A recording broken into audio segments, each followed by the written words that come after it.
We've had a rough time in 2020, and some of the events have taken my breath away.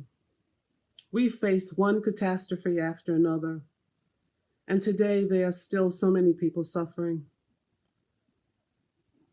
What's next? Who's next? How did we get here? What can we learn from this? How can we handle this?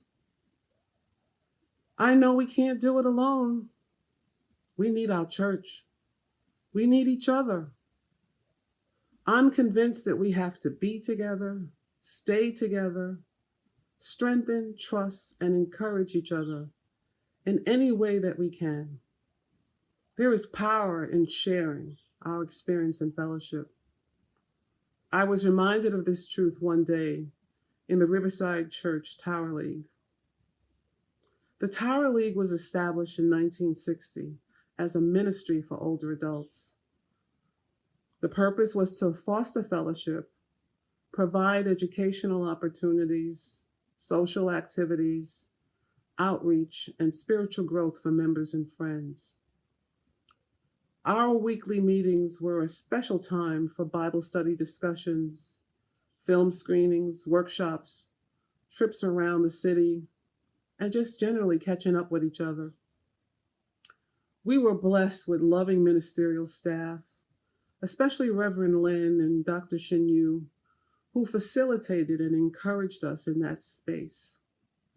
We also had the benefit of lay leaders who supported them in organizing the activities. One of my sheroes is Miss Elsa Sharp, who was consistently hardworking and dedicated to make sure that everything was just right for us when we arrived. Their example guided us and encouraged us to count it as a blessing, to have a safe space to spread that love to each other. We look forward to resuming our weekly Bible study online in September after Labor Day, along with a special online orchestral performance planned for September 24th.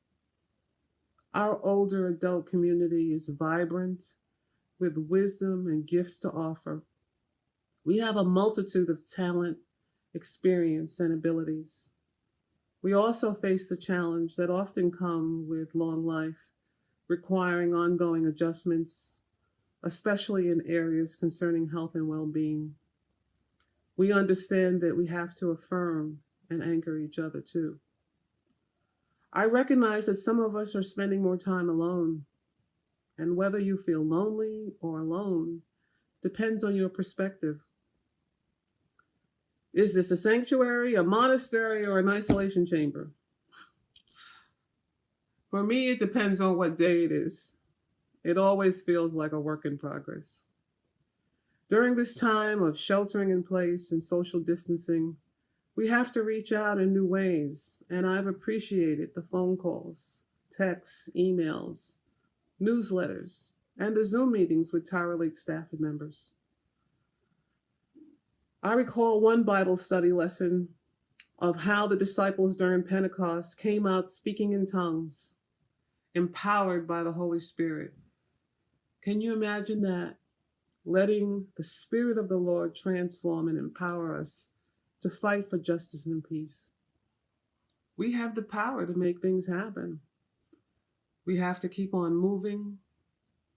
We have to survive, change, vote, stand, work. I believe that we are fighting a holy battle against injustice, and God is with us. God is on our side. We know that there can be no peace without justice.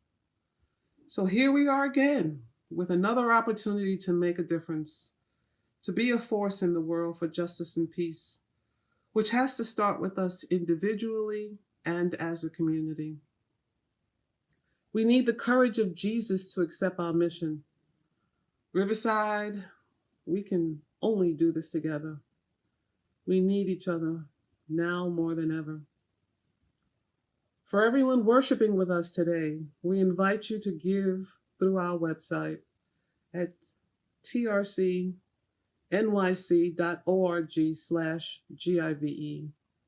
or text from your phone TRC NYC GIVE, to 77977.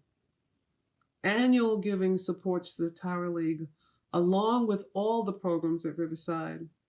And your support at whatever level is comfortable for you is so important.